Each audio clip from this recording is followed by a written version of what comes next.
Robert Gray was a simple man with a routine job in an office where his days passed in a dull monotony. However, in the evenings he found solace in his hobby of documenting strange stories. Robert collected information about missing people, mysterious events, and unexplained incidents that he found in old newspapers, forums, and police reports. He was sure that almost all of these cases had a logical explanation: poor travel preparation, police mistakes, accidents. But one story had been bothering him for months. This was the case of the missing Peterson family. The Petersons were an ordinary family that the neighbors loved. One day they disappeared without a trace, leaving all their possessions untouched. The only thing the police found in their house were strange handwritten notes attached to the mirror in the living room. The notes talked about constant nocturnal sounds like someone was walking around the house, and about strange people seen at their door. Robert studied all the materials he could get to, but each time he ran into a blank wall. One night, while browsing online forums, he came across a topic about the disappearance of the Peterson family. One of the users under the nickname Silent Witness claimed to know what happened to them, but warned that the information could cost lives. Intrigued, Robert contacted him. A few hours later, he received a reply with instructions and GPS coordinates. Silent Witness claimed that Robert had to visit one abandoned place to understand everything. The next day, Robert packed up, bought a flashlight, charged his phone and drove there, not knowing what was waiting for him. The road to the indicated coordinates was gloomy and breathtaking. Robert rode through a dense forest where the trees seemed to loom over him, forming a tunnel of branches. His phone periodically lost its signal, and the car became unbearably quiet. Finally, he saw the ruins of a house surrounded by thickets of bushes. This place looked as if there had been no life here for many years. Windows were smashed, doors hung on one hinge, and the roof partially collapsed. Robert noticed a strange thing.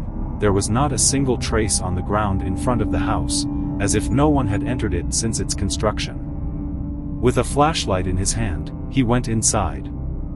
The smell of dampness and rot hit him in the nose, and the floorboards creaked ominously under his feet. In the center of the living room was an old wooden table with a lot of scattered papers. Robert lit them up and noticed that they were the same notes as in the Peterson house: "They are watching at night, you can't escape," and "They are nearby." There was a soft knock behind him. Robert turned sharply, but saw only a swaying curtain. My heart started beating faster. He lit up the corners of the room, but found no one. On the second floor, a faint light coming from one of the rooms caught his attention. As he climbed the stairs, the floor suddenly creaked treacherously, and Robert barely had time to grab the railing to keep from falling through. The room in which the light was on was frighteningly empty, except for one object: a mirror. It was a large, antique mirror with cracked glass. There were palm prints on its surface, as if someone had recently tried to break out from the inside. Robert felt a cold sweat break out on the back of his neck. He saw his reflection, but for a moment it seemed to him that someone was standing behind him. He turned abruptly. No one. A whisper came from behind. "Why did you come here?" Robert froze. He was absolutely sure that there was no one in the room, but the voice sounded like someone was talking right behind him. "Who's here?" he shouted, but his voice echoed through the empty walls. He tried to pull himself together and return to the first floor, but now the door through which he entered was closed. What scared him even more was that the wooden door was locked from the inside with a lock, which he definitely did not close. The knocking came again, but it was louder now and came directly from the wall next to him. Robert slowly pointed the flashlight there. Wet spots began to appear on the old wallpaper, which grew larger by the second, forming the outline of a human figure. Not understanding what was happening, he took a few steps back and bumped into something warm and soft. Turning around, he saw that there was a doll in an old-fashioned dress in the corner, which had not been there before. There was a note taped to her face. Robert felt a shudder run through his body. His breathing became uneven, and the hands holding the flashlight trembled slightly. He took the note from the doll, as if hoping to find a clue or explanation, but the back was empty. Something creaked on the floor. Robert lowered the flashlight and saw the doll slowly falling forward. She collapsed face down, revealing a rusted metal key that was hidden under her dress. "What the hell is going on here?" he muttered and took the key. Robert looked around. There was another door in the room where he found the doll, which he hadn't noticed before. It was half open, which was why a faint light was shining through the crack. He realized that he had no choice. With each step on the creaking floor, the feeling of anxiety increased. When he opened the door, he found himself in a narrow hallway that seemed to lead deeper into the house. Old photographs were plastered on both sides of the walls. Robert took a closer look. They were portraits of people looking directly into the camera. But the look of each of them was different, empty. And the scariest thing was that all the photos looked like they had just been printed out. As he walked on, it began to seem to him that the eyes of the people in the photos were following him. The lantern blinked, and for a moment in the darkness he caught a silhouette at the end of the corridor. "Hey! Who's here?" Robert shouted, but his voice echoed into the void. The silhouette disappeared. When he reached the end of the corridor, he found himself in front of another door. It was massive, with a rusty iron surface. Robert attached the key, and it fit perfectly. The lock opened with a loud click, and the door slowly swung open. Behind it was a room filled with old monitors, computers, and servers. The screen of one of the monitors was on, showing streaming images. Robert held the flashlight closer and saw what was being shown on the screen. He himself. The camera, judging by the angle, was somewhere behind. He turned around, but saw nothing but darkness. Lines of text suddenly began to appear on the monitor. "You came here. Now there is no way out. They're watching." "Who are they?" Robert shouted. The screen blinked and changed to another image. The Peterson family was captured on video. They were sitting at the kitchen table, but they looked depressed, their faces were haggard. Suddenly, someone behind the scenes came up to them and turned off the light. The frame changed to complete darkness, and a timer appeared in the corner of the screen, which began counting down the minutes. "No, no, no. It can't be real," Robert whispered, backing away. A loud crackling sound came from the dark corner of the room. He lit up the place, but saw nothing. And then, abruptly, the sound of approaching footsteps rang out. Suddenly, the door behind him slammed shut with such force that shelves collapsed from the impact. Robert rushed to the door, but it wouldn't budge. Whispers continued to come from the monitors, as if many voices were simultaneously uttering incoherent phrases. "You were warned," a voice said from behind him. He turned around and saw something that made his blood run cold. The voice sounded as if it came from somewhere out of thin air, as if someone was standing nearby, but Robert couldn't see that someone. The room became colder, and despite the fact that he was fully prepared, his body was suddenly seized with an icy shiver. His gaze darted around the room, trying to catch at least some signs of what was happening, but everything was just as empty and dark. The monitors were dimly lit, but there were no images on the screens anymore, only static noise.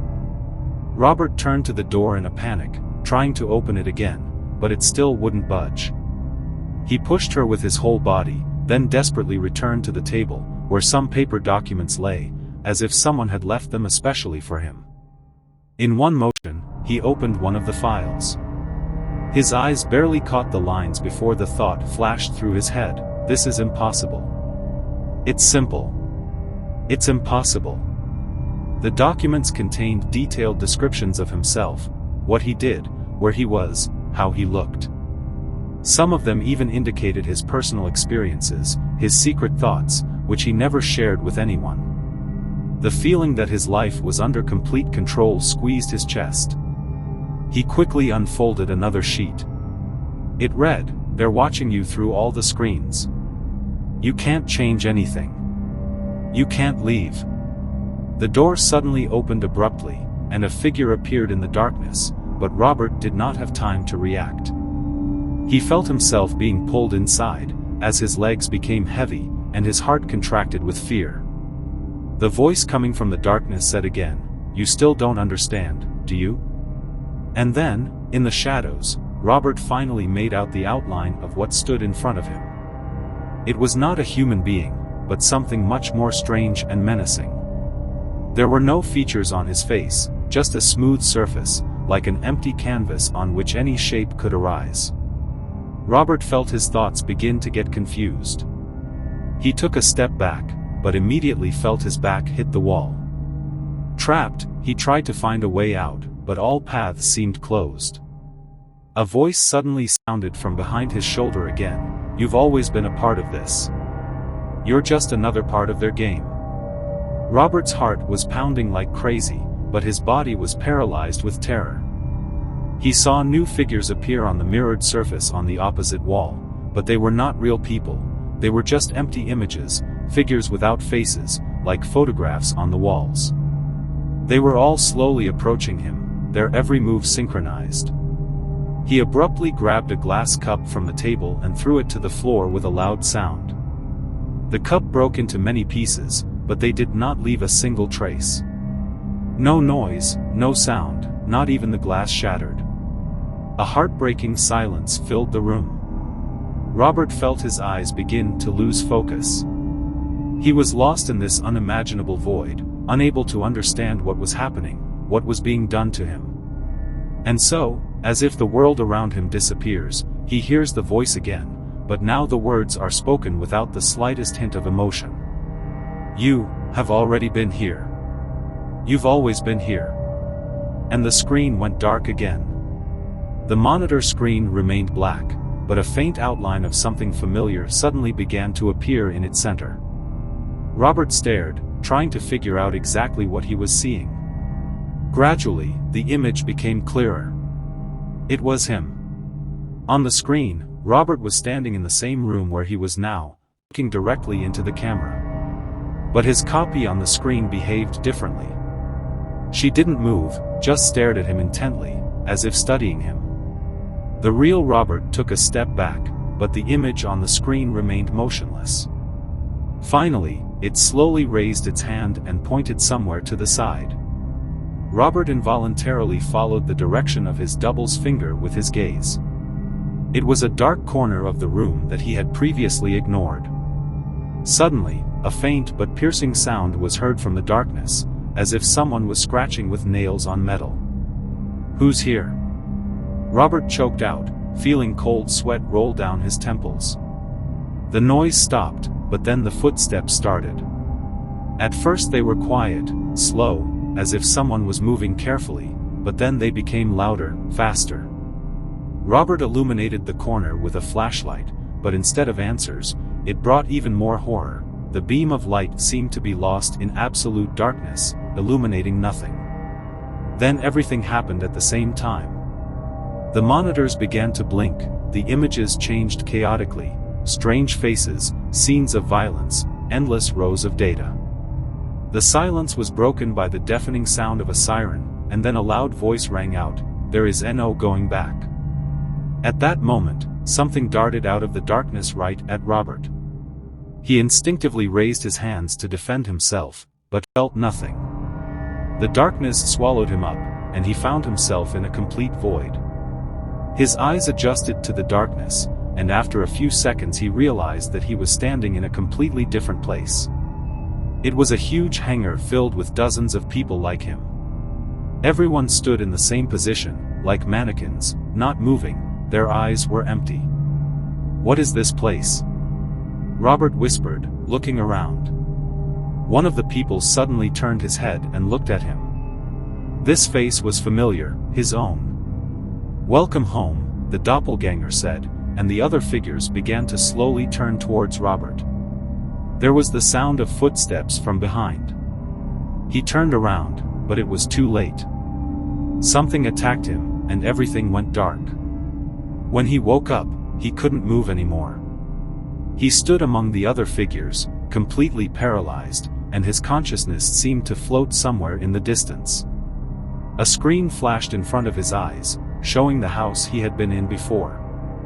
Someone new was standing on the threshold, hesitantly opening the door, and Robert realized that this was the next victim. Robert stood motionless, his muscles as if frozen in an uncontrollable shell. But his consciousness screamed, demanded an answer. Why? Who is doing all this? And what do they want from me? A new scene was playing out on the screen in front of him.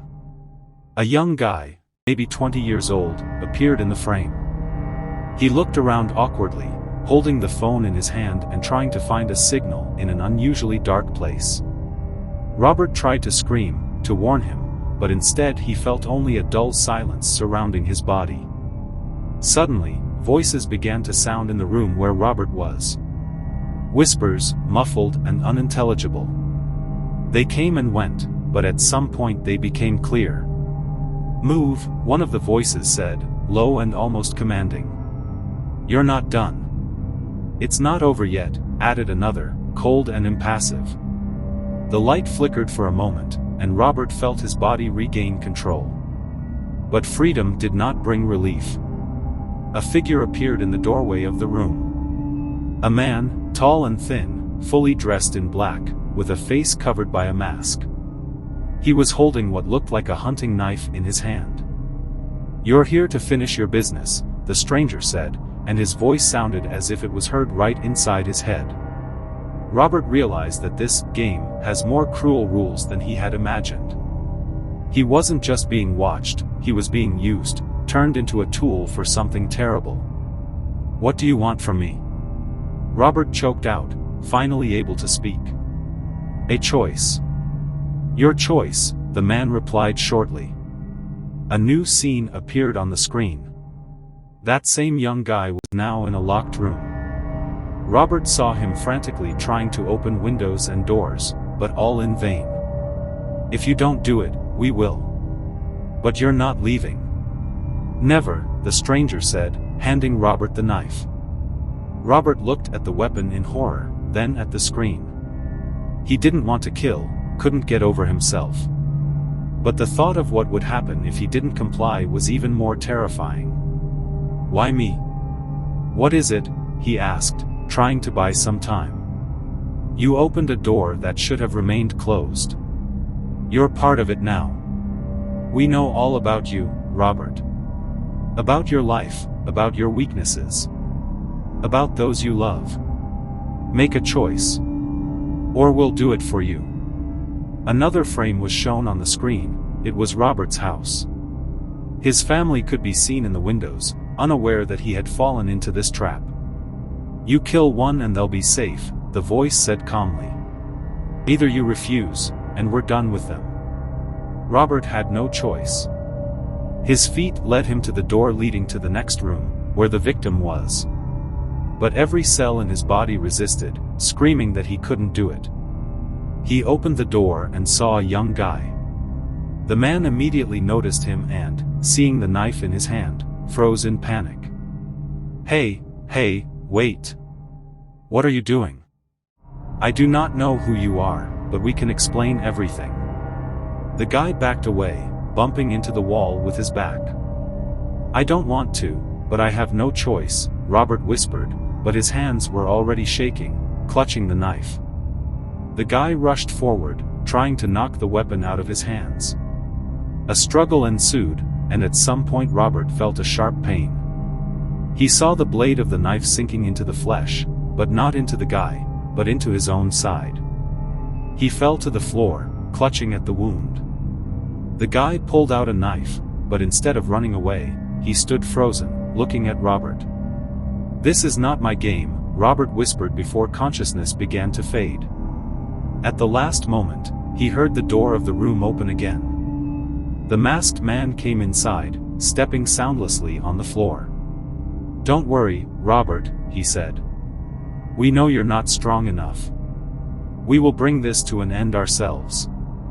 The guy screamed, but that was the last sound Robert heard before the darkness completely engulfed him, the last thing Robert felt before he finally lost consciousness was a pungent smell, a mixture of metal and something bitter. The darkness swallowed him completely, but only for a moment. He woke up to a bright light hitting his eyes. The room was different. Its walls were snow white, and the air was like a hospital. Robert raised his head with difficulty and realized that he was lying on a metal couch, fastened with leather straps. Even worse, there were 3 people standing in front of him, dressed in medical gowns. Their faces were hidden by sterile masks, and their eyes coldly studied him. "Where am I? What's happening?" He groaned, trying to free himself. "You're part of an experiment, Robert," said one of them, a woman with a low, monotonous voice. "You were chosen." "An experiment? What kind of experiment?" The woman nodded, and one of the men pressed the button on the laptop next to her. A familiar website appeared on the screen, the one from which this whole nightmarish story began. A video of someone playing a survival game has started up again. We track the participants from the moment they log in. "You entered voluntarily," the woman explained. "No one forced you to click on that link." Robert remembered that moment, how he hesitantly, but still pressed the button, attracted by the promise to reveal forbidden secrets. "But it's simple, the website. I didn't think it would go this far." "You didn't think. That's the point. We were looking for those who are curious enough to take a chance. Those who will go to the end." "Did you kill all those people? The guy, and the others?"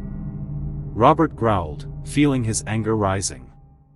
The woman laughed, but the laughter was cold, without a drop of human warmth. "No, Robert. They were just like you. They thought they were playing, too. Until they realized that they are a tool. We are watching. We analyze it. And we find the best candidates for the next level." Robert shook his head. "What level?" She pointed to another part of the room. There was another camera behind the glass. Inside was a man who looked like Robert, but with a blank, burned-out look. "This. Is that me?" "No," the woman said with a slight smile. "This is what you're going to become." With that, the door to the room opened, and the same guy Robert had seen earlier entered. His eyes no longer expressed fear or human warmth. He walked slowly towards Robert with a knife in his hands. His movements were mechanical, as if he was acting on someone else's will. "You can't force me," Robert croaked, trying to pull away. The woman just grunted and whispered. "They've already made me." Every step he took, every action he took, was planned. Even the moment when he decided to go to the site was their job. The guy approached, and everything went dark. When Robert opened his eyes again, he was already standing in front of the camera. On the screen, he saw a strange room in which a man was sitting at a computer, clearly hesitating before clicking on some link. "Welcome to the game," he whispered, not recognizing his own voice.